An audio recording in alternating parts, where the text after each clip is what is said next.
CBS Wednesday, 9/8 Central. KIRO 7 Eyewitness News 11 at 11 begins right now. The race is on tonight to escape Hurricane Rita's wrath as the massive storm crawls closer to the Texas Gulf Coast. The warning, get out now, tomorrow will be too late. Good evening, I'm Amy Clancy in for Margot Myers. I'm Steve Rabel. Hurricane Rita could strike in less than 24 hours.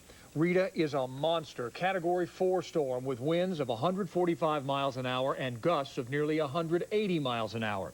Landfall is expected late tomorrow or early Saturday morning near the Texas-Louisiana border. Nearly 2 million people are heeding evacuation orders tonight, but as you're about to see, they're going nowhere fast. Frustration, exhaustion, and confusion. You know, what are we going to do now? Tonight, from Galveston to Houston, people are scrambling to head north out of Rita's way, but it's not going well and hasn't been all day long.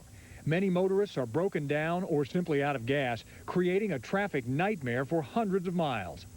Gassing up is another issue. If you can find a station still open, the lines are hours long. Waiting here 2.5 hours. You hear that, people? 2.5 hours. This is the largest evacuation in Texas history. The Houston airport was no better. About 100 security workers didn't show up for work, causing major delays. Don't go to the airport if you don't have reservations. And if you do have that reservation and ticket, then plan for extended delays of many hours. Up to 200 of America's largest oil refineries and chemical plants are in Rita's path, and most are closed for business. Well, because we deal with so many flammable materials here, the concern is that there could be damage. Then there's the cost to customers. Gasoline and diesel fuel and heating oil, now that the winter's approaching, yeah, there'd be an impact. But tonight, that's not a concern. People say they're just happy their community is helping them get out of the way. I'm truly thankful to Galveston. I give them an A for this evacuation. President Bush is headed to his home state of Texas tomorrow, where he'll meet with emergency officials and look at the progress of hurricane preparations. We're getting another look tonight at just how devastating Rita's storm surge could be. This shows a 15 to 20-foot surge pouring over Galveston seawall over a 6-hour period and literally swallowing the island. Coast Guard rescue teams from Western Washington are on their way to the hurricane strike zone tonight, ready to risk their lives to save others.